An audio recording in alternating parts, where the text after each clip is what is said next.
हरे Ram Ram Ram Hare Hare. His Holiness Bhakti Ashray Vaishnav Swami Maharaj Ji ki जय। jai. Thank you so much Maharaj Ji for giving us your divine darshan. Maharaj Ji, today is also Q&A. So Janvi will lead the session. Hare Krishna Maharaj ji, please accept my pranam. Hare Krishna to all the devotees, please accept my pranam. तो आज के Sunday question answer session में आने के लिए आप सभी का बहुत बहुत धन्यवाद। तो महाराज जी, यदि आप अलाउ करें तो shall we start. Yes, go ahead. Thank you Maharaj. तो पहला प्रश्न है नंदन प्रभु जी का। तो प्रभु जी शायद नहीं है, लेकिन प्रभु जी का ये प्रश्न था, महाराज जी आप कई बार समझाते हैं कि भगवान का भजन करना चाहिए, तो ये भजन शब्द में क्या क्या क्रिया शामिल होती है? भजन शब्द में क्या क्या क्रिया शामिल होती है? जो भी क्रिया भगवान को प्रसन्नता के लिए होता है, ये सब भजन है।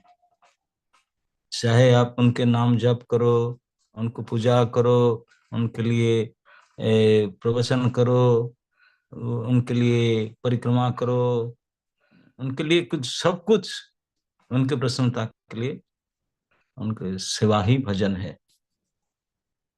ओके जी प्रभु जी, आपको क्लियर है अब?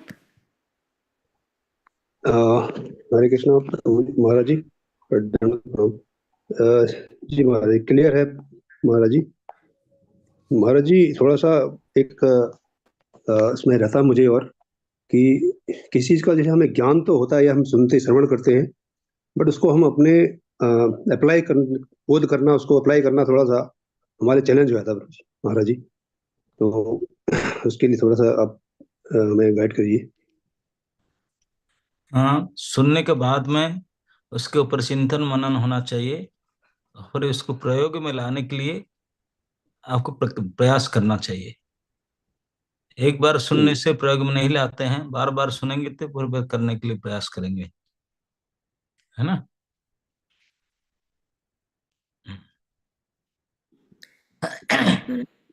महाराज जी, अगला प्रश्न है सीता कांता माता जी का।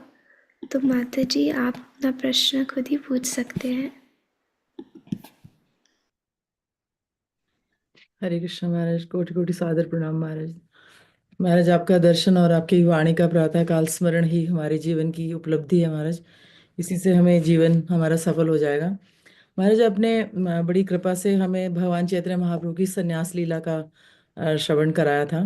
तो महाराज उसमें मध्यखंड की वो जो लीला चल रही थी, उसमें एक प्यार आई थी जिसमें शची माता जी कह रही हैं कि विष्णु द्रव्य भागी सकल वैष्णव एते के जे किछु द्रव्य आछय ताहान तोमारा सभर है शास्त्र प्रमाण। तो आपने ये बताया था कि शची माँ ने कहा कि ये जो भी यहाँ घर में सामान रखा है, जितना भी है, ये सब विष्णु का है और आप सब ले ले जाओ और मैं भी अब यहाँ से जा रही हूँ। तो महाराज इसमें क्या सिद्धांत है और हमारे लिए उसका क्या प्रैक्टिकल एप्लीकेशन क्या है महाराज, वो मैं आपके श्रीमुख से सुनना चाह रही थी। उसमें सची माता कह रही है कि विष्णु के द्रव्य का अधिकारी वैष्णव होते हैं।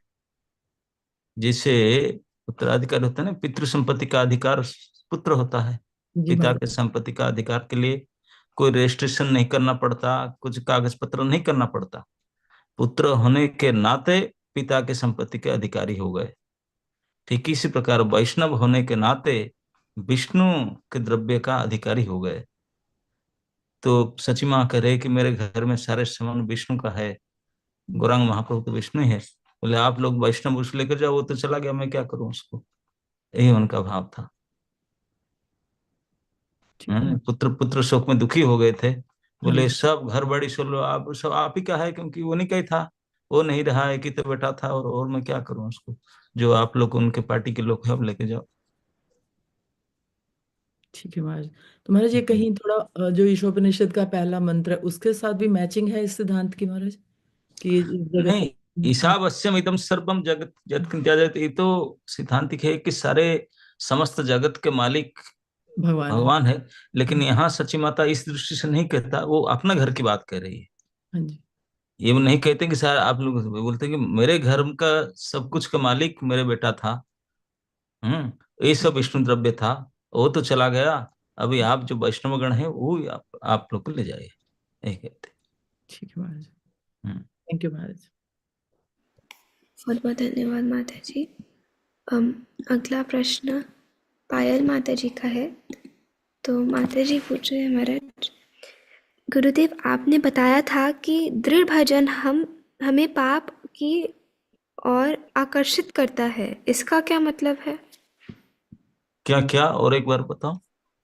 इसमें माता जी ने लिखा है कि आपने बताया था कि दृढ़ भजन हमें पाप की ओर आकर्षित करता है, दृढ़ इसका भजन क्या अर्थ? पाप की ओर आकर्षित करता है? नहीं नहीं, सुनने में दिक्कत होगा। मैं बता, जैसाम तू अंतगतम पापम जनानाम पुण्य कर्मणाम ते द्वंद्व निर्मुक्ता भजते तंग दृढ़व्रता। वो जिन लोग को पाप खत्म हो गया है, पुण्य रहा, वही लोग भजन में दृढ़ता प्राप्त करते हैं। भजन में दृढ़ करके पाप का आकर्षित क्यों करेंगे? सुनने में उनको कुछ कर बोले होगा। ओके। माता जी अब आपको भजन में दृढ़ता का प्रमाण यही है कि उनका और पाप नहीं है, केवल पुण्य रह गया। अब क्लियर है माता जी?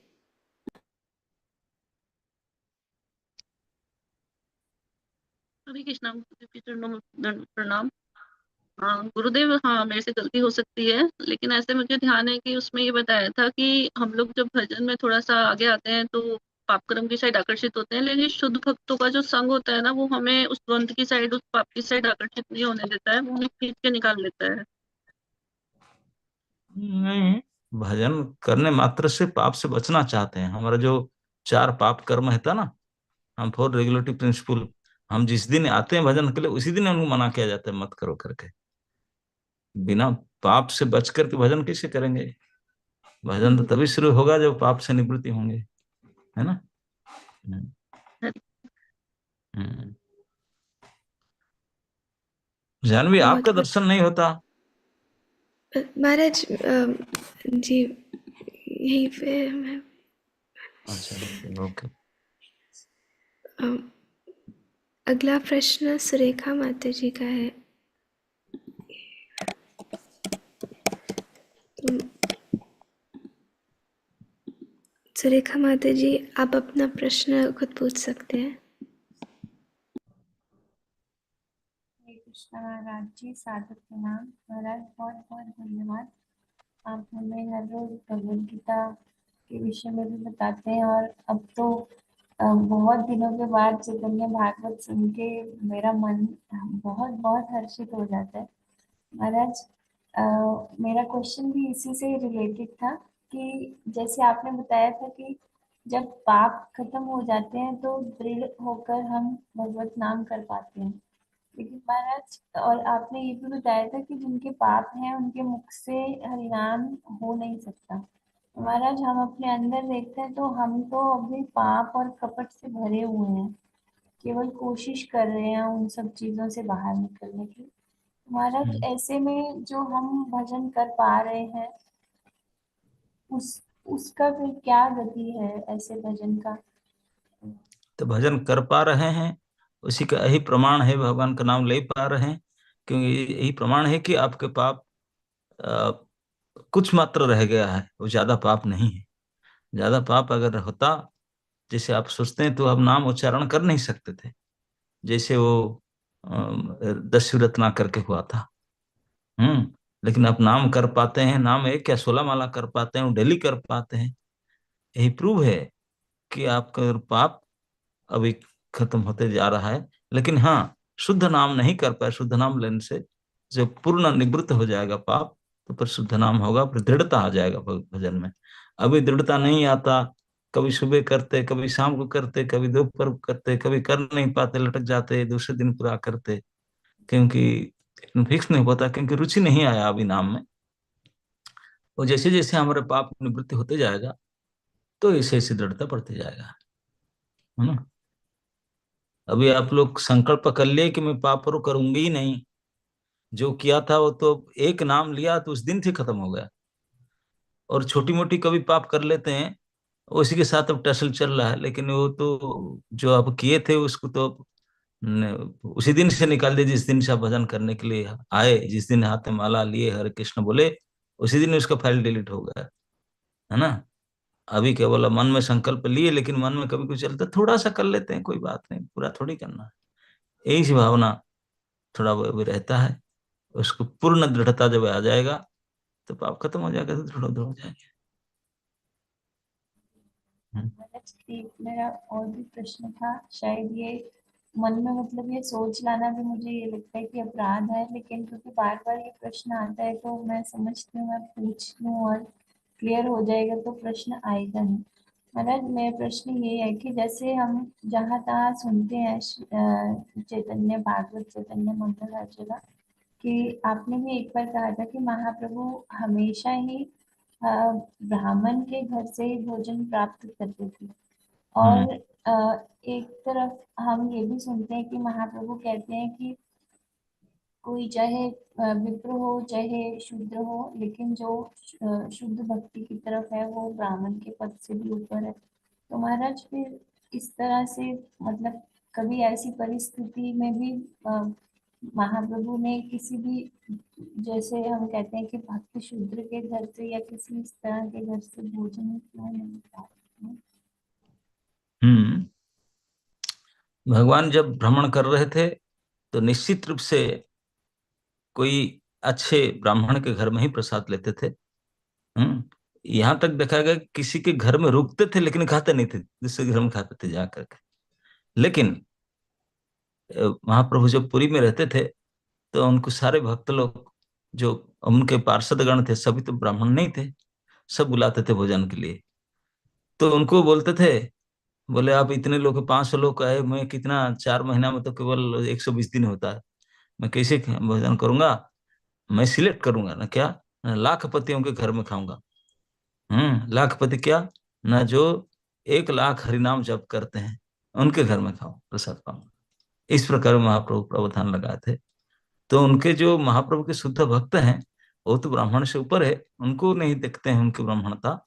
लेकिन बाहर में ट्रैवलिंग में जैसे कौन से होटल में खाऊं, कौन सा होटल में, इस प्रकार की जब बातें आता है तो केवल शुद्ध जाति के तो ब्राह्मण के घर में, जिनके घर में 60 ग्राम सेवा होता है, तुलसी जी होते हैं, ब्रह्म गायत्री उपासना आदि होता है, तो उनके घर में महाप्रभु खाते थे पवित्रता। लेकिन जहां तक उनके भक्तों पार्षद की बात आता है तो वहां पर बोलते हैं जो भजन ज्यादा करते हैं उनके घर में पाऊंगा, है ना। तो आप लोग किस कोटि में है, बाहर के होटल वाले हैं कि भक्तों की कोटि में आ गए, तो महाप्रभु सिलेक्ट करेंगे, है ना। और जैसे इसको ऐसे समझ सकते हैं कि जैसे हम जब भक्त समाज में होते हैं तो हमें पता है कि सारी 16 माला का जप कर रहे हैं और 4 नियमों का पालन कर रहे हैं, तो हम बिना झिझक के कहीं भी प्रसाद पा लेते हैं। लेकिन जब हम बाहर कहीं जाते हैं तो हम भी चेक करते हैं कि क्या शुद्धि है, शुद्धि का ध्यान रखा जा रहा है कि यस, नहीं। हाँ, ये देखना चाहिए, ब्राह्मण के घर देखना चाहिए। महाप्रभु सिखाते हैं अपने आचरण से हमको। हम जहां तहाँ होटल में लेकर खा जाना नहीं चाहिए। ब्राह्मण घर ब्राह्मण कम से कम जो बनाते हैं शुद्धता से बनाते हैं, भगवान को भोग लगाते हैं, यही था नियम उनका। बहुत बहुत धन्यवाद महाराज जी। अगला प्रश्न है देवेंद्र केशव प्रभु जी का। तो महाराज जी, उनका प्रश्न है, नाम अपराध का महत्व भक्ति करने से पहले पता नहीं था, विशेषकर 7वां अपराध का महत्व अभी पता चला है, लेकिन जो अपराध हुए हैं उसके लिए क्या प्रायश्चित करना चाहिए और आगे भी ना हो उसके लिए हम क्या कर सकते हैं महाराज जी?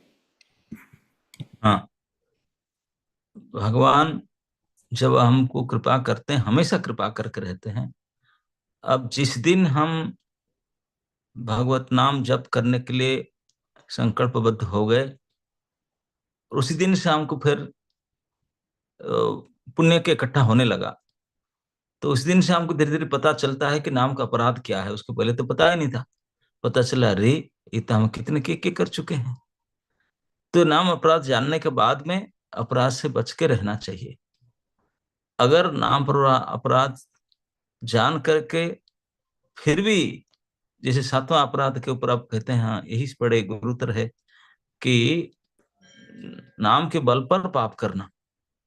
हम गलती कर लेते हैं तो क्या, 2 माला एक्स्ट्रा कर लूंगी, हाँ 2 माला एक्स्ट्रा चंडिंग और हो जाएगा, और क्या है। नहीं, इस प्रकार भावना हम पाप करेंगे और नाम के यूज करेंगे उसको प्रायश्चित करने के लिए, इसमें नाम प्रभु रूठ जाते हैं, फिर वो कामयाब नहीं होता और नाम इफेक्ट नहीं होता। तो इसलिए नाम के भरोसे, नाम के बल पर हम पाप करना नाम की शक्ति पर कभी नहीं करना चाहिए। और जितने भी नाम अपराध है, ये सब नाम की सेवा से ही प्रायश्चित हो जाता है। हम अगर ढंग से नाम जप करते हैं तो धीरे धीरे हो जाता है, लेकिन जो वैष्णव अपराध है, भक्तों के अपराध है, वो भक्तों के पास जाकर माफी मांगना पड़ता है। नाम अपराध तो नाम से ही चला जाएगा, है ना। नाम जप से नाम अपराध, ठीक से नाम अपराध छोड़ करके अगर नाम जप करेंगे, नाम अपराध अपना मिट जाता है। लेकिन पहला नाम अपराध जो है भक्तों की निंदा करना, ये उसको तो ना माफी मांगना पड़ेगा भक्तों से, है ना। प्रभु जी, अब आप संतुष्ट हैं? हरे कृष्ण, दंडवत प्रणाम महाराज। यस महाराज, बहुत बहुत धन्यवाद। धन्यवाद प्रभु जी। अगला प्रश्न है उज्ज्वला माता जी का। तो माता जी, आप अपना प्रश्न खुद पूछ सकते हैं। थैंक यू वेरी मच माता जी। हरे कृष्ण महाराज जी, सादर प्रणाम महाराज, सभी भक्तों को प्रणाम। महाराज, मेरा क्वेश्चन है कि हम जैसे जड़ भरत महाराज का वृतांत पढ़ते हैं श्रीमद् भागवतम में, तो देखते हैं उन्हें बहुत बहुत आसक्ति हो गई थी हिरण से। इस तरह से हम वैष्णव भक्त श्रीधर स्वामी के बारे में पढ़ते हैं तो वो एकदम विरक्त थे, मतलब अपने बच्चे से भी डिटैच होके चले गए थे छोड़ के। और प्रेम में अगर हम देखते हैं तो महाप्रभु का प्रेम इतना कि सोच से भी बाहर है। तो ना तो भगवत प्रेम है मेरे अंदर, ना मुझे लगता है बहुत ज़्यादा डिटैच हूँ, ना लगता है किसी चीज़ से बहुत ज़्यादा अटैच है। तो मैं अपने आप को कैसे, मुझे समझ नहीं आ रहा मैं कहाँ, स्थिति क्या है और मैं कैसे झूल रही हूँ इसके बीच में। So please guide me so that I can stable my self.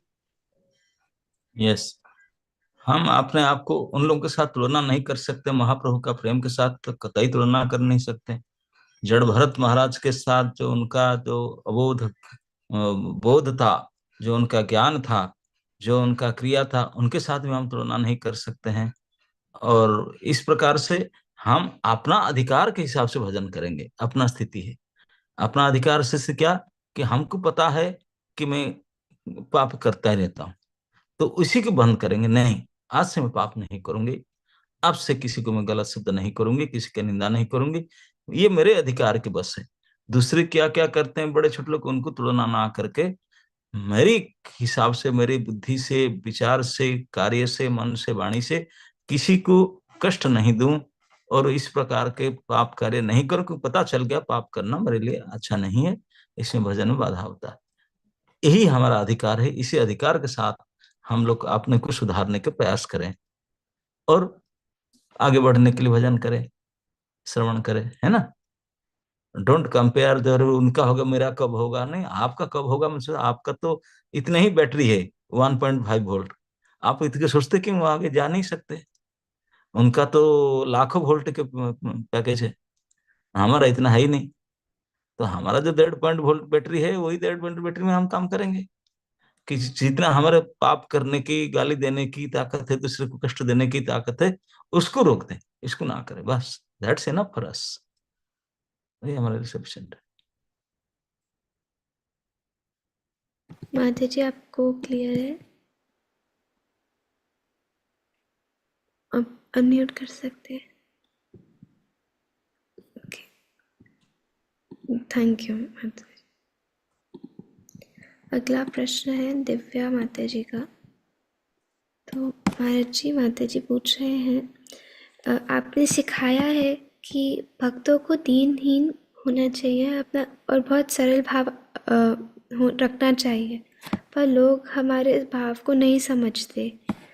तो हम इससे कैसे बच सकते हैं? वो उसको कैसे करते हैं? भक्तों को दीनहीन होना चाहिए, तो आप सोचते हैं कि दीनहीन होने से दूसरे लोग हमारा फायदा उठाते हैं।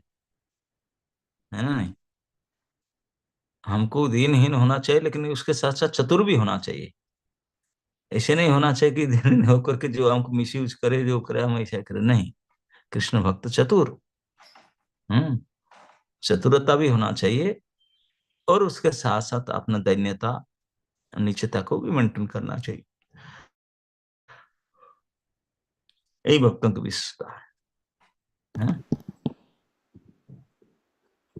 जी माता जी, आपको क्लियर है?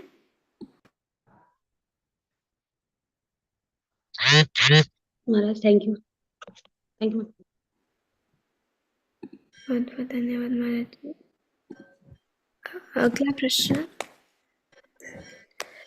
प्रश्न है सीता रूपा माता जी का। तो जी माता जी का प्रश्न ये है कि वो 4 साल से कोई सेवा कर रहे थे, एडमिन सेवा, और वो मंदिर के बहुत बहुत पास रहते हैं, लेकिन इस सेवा के करने के लिए वो टेंपल नहीं जा पाते थे और चैंटिंग करने के लिए। तो जो उनकी सेवा थी, इसमें वो रोज़ जपा के टाइम पे डिवोटीज़ के नाम लिखती थी, तो वो अटेंटिवली चैंटिंग नहीं कर पाती थी। तो अभी रिसेंटली उनने टेंपल जाना शुरू किया है। तो माता जी ये पूछ रहे हैं कि सेवा करना ज़्यादा ज़रूरी है या फिर अच्छे से चैंटिंग करना, तो उनको क्या करना चाहिए ऐसे सिचुएशन में? अच्छी प्रश्न है। मैं हमेशा ये कहता हूं कि हम लोग को ये 4-5 जो काम है सभी को करना चाहिए, लेकिन करने का आगे पीछे में सीक्वेंस रहता है। जैसे चैंटिंग करना, ये हमारा साधना के अंग है।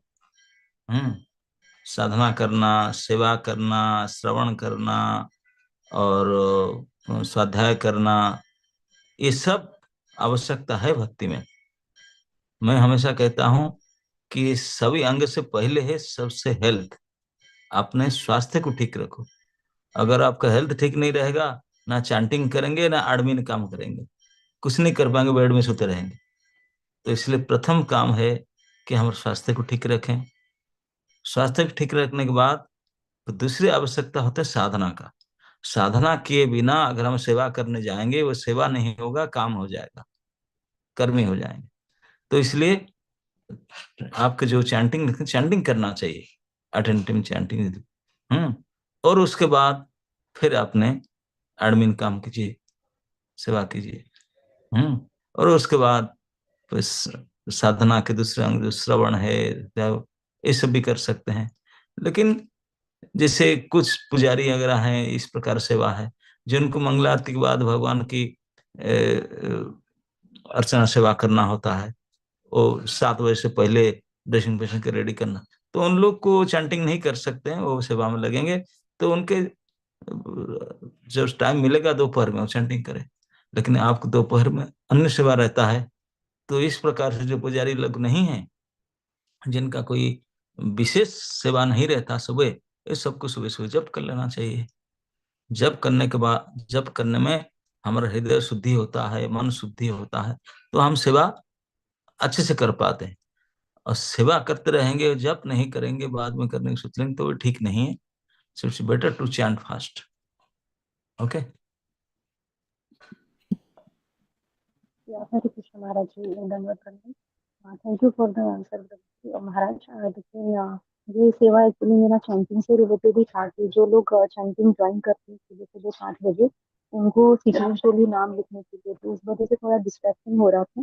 और ये मैंने जब डिसीजन लिया कि ये काफी डिस्ट्रैक्टिंग है, तो मैं मुझे जाना चाहती हूँ, क्योंकि गुरु अवज्ञा के ऊपर मेरा प्रश्न था महाराज जी कि अगर एक मैं मतलब जो मेरे सीनियर थे, उनका इच्छा था कि मैं ये सेवा कंटिन्यू करूँ, और कोई दूसरे ग्रुप में ये सेवा देने के लिए तैयार नहीं है, और ये अच्छे से चल रहा था। मतलब जो बाकी लोग कैंपिंग कर रहे थे उनके लिए वो काफी कन्वीनियंट था, लेकिन उससे मुझे थोड़ा डिस्टर्बेंस ज्यादा हो रहा था, तो इसलिए मैंने वो क्विट करने का डिसीजन लिया था। तो ये गुरु अवज्ञा में आता है। तो मेरा क्वेश्चन आपका कहना है कि आपका ये सेवा था मॉर्निंग में, जो चैंटिंग में आते हैं उनका नाम लिखना, तो आप इसको दूसरे प्रकार कर सकते हैं। जो चैंटिंग में आते हैं ऑनलाइन या ऑफलाइन, उनको बोले कि खुद अपना नाम लिख दें, अटेंडेंस दे दे। आप क्यों उसके लिए काम करेंगे? जब खुद आके चैंटिंग करते हैं, अपना नाम लिखते हैं, एक नोटबुक रख ले, बोले आपका नाम साइन कर लो उसमें, या आप ऑफलाइन नहीं है तो ऑनलाइन आते हैं तो आपका अटेंडेंस दे दो, कुछ ऐसे बना दो फॉर्मेट, उसे कर दे, तो आपको करना नहीं पड़ेगा।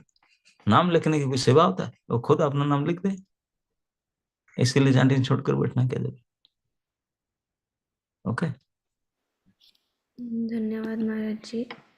तो अगला प्रश्न है गोविंदा वल्लभी माता जी का। तो माता जी इज आस्किंग महाराज कि शुद्ध भक्ति क्या है। माता जी पूछ रहे शुद्ध भक्ति क्या है, और तो जानवी पूछने से बता देगी, है ना नहीं। गोविंद गोविंद वल्लभी, आप नहीं जानते शुद्ध भक्ति। शुद्ध भक्ति इसी को कहते हैं, एक सादा सीधा शब्द में है, जिस भक्ति में अपना स्वार्थ निहित ना हो। हम भजन करेंगे, भगवान की सेवा करेंगे तो भक्ति, इसमें हम कुछ चाहते हैं हमारे लिए, तो फिर अशुद्ध हो जाएगा। जिस भजन में, जिस भक्ति में अपना 1-आधा% भी कोई स्वार्थ नहीं है, वो शुद्ध है। ओके, जहां पर कहीं हमारा लिए कुछ भी भक्ति, मुक्ति, सिद्धि, किसी प्रकार की इच्छा जोड़ देते हैं, तो फिर वो अशुद्ध हो जाता है। शुद्धता वही है कि भजन या सेवा केवल कृष्ण के लिए है, कृष्ण का सेवा कृष्ण के लिए है, और किसी के लिए नहीं, मेरे लिए तो बिल्कुल ही नहीं। ओके, ये शुद्धता। आपको क्लियर है माता जी? हरे कृष्ण महाराज जी। बोलिए। महाराज जी, मेरा क्वेश्चन एक और था कि जब हम बुक डिस्ट्रीब्यूशन करने जाते हैं, जैसे अभी डेली, तो महाराज जी वहाँ पर एक कॉमन क्वेश्चन होता है कि हम नास्तिक हैं, मतलब जैसे बहुत सारे लोग बोलते हैं, तो उनको जैसे कैसा आंसर दे कि वो बुक लेने के लिए रेडी हो जाए। बोलो ठीक है, नास्तिक हो तो आस्तिक बन जाओ, है ना। नास्तिक होना अच्छा तो नहीं है।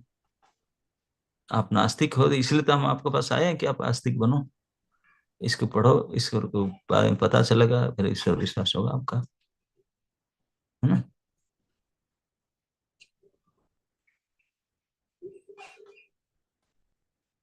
अगर आस्तिक बनना नहीं चाहेंगे तो हरे कृष्ण बोल के चलाना, क्या जबरदस्ती से नहीं करेंगे, लेकिन एक ऑफर दे सकते हैं उनको अच्छा बनने के लिए। ठीक है महाराज। धन्यवाद महाराज जी। अगला प्रश्न है भावना माता जी की तरफ से। माता जी पूछ रहे हैं कि हमारी गुरु परंपरा में जो सब दीक्षा गुरु हैं या शिक्षा गुरु हैं, कृपया मार्गदर्शन दीजिए महाराज। हमारा गुरु परंपरा में दीक्षा गुरु है कि शिक्षा गुरु है? देखिए, एक जो दीक्षा गुरु है वो स्वयं शिक्षा भी दे सकता है, कभी कभी वो शिक्षा न दे करके दूसरे के पास भेजता है शिक्षा के लिए।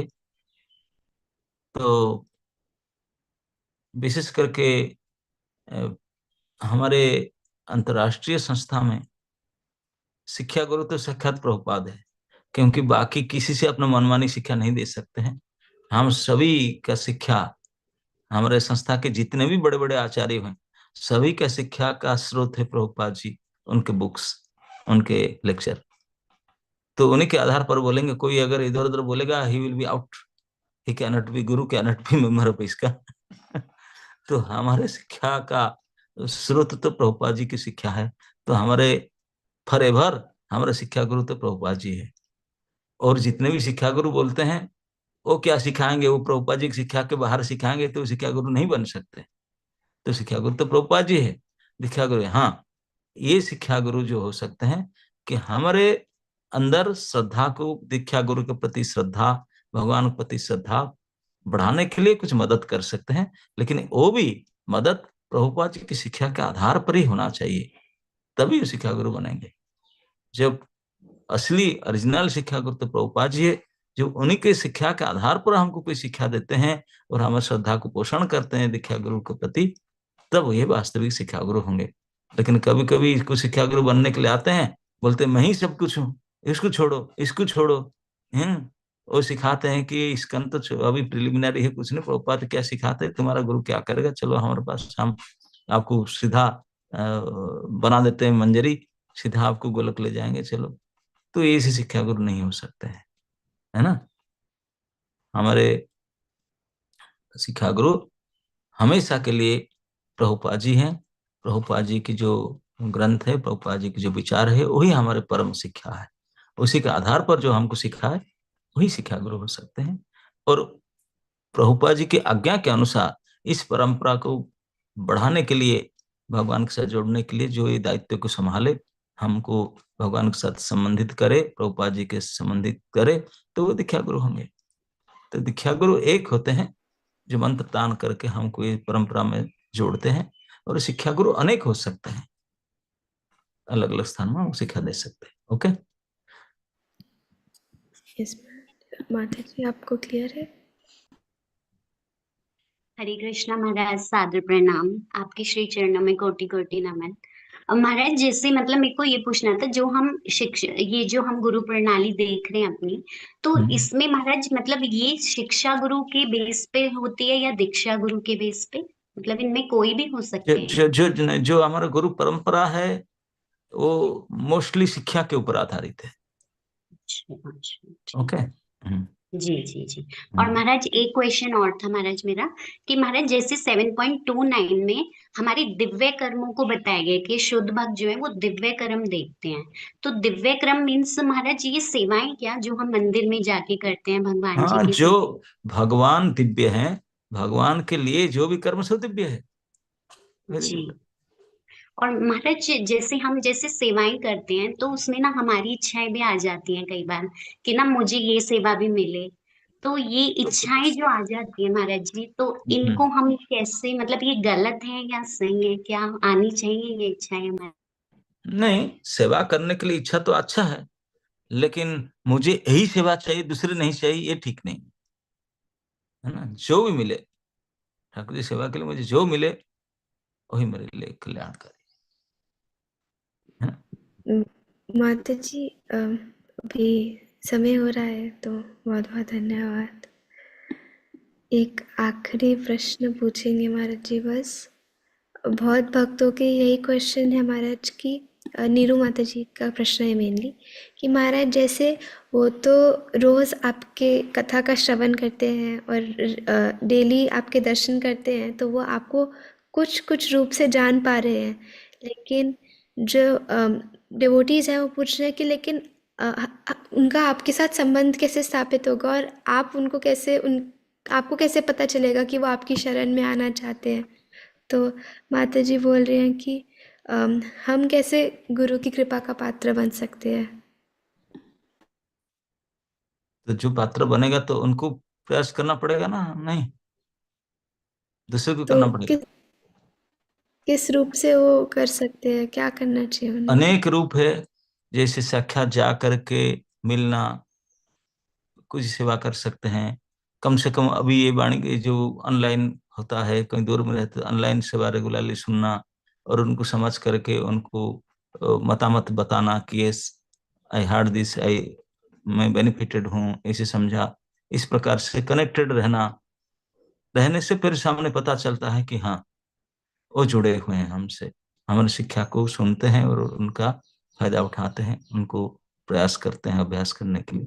अब पता नहीं चलेगा आप कहीं रहते हैं, आप क्या करते हैं, तो कैसे पता चलेगा, है ना। नहीं, पात्रता आपका अंदर श्रद्धा है, लेकिन इस श्रद्धा को पता कैसे चलेगा हमको, है ना। नहीं, किसी उपाय से, इस शिक्षा के आधार पर अगर किसी से आप बात करते हैं, चलते हैं, जैसे कई ऐसे स्टूडेंट है मैं देखा हूं, वो सामने नहीं आते हैं लाइमलाइट में, लेकिन उन्होंने दूसरे को यही बात को बताते हैं, पता चलता अच्छा ये शिक्षा को सुन करके, इतने समझ करके दूसरे को भी सिखाते हैं, ये भी पात्रता है।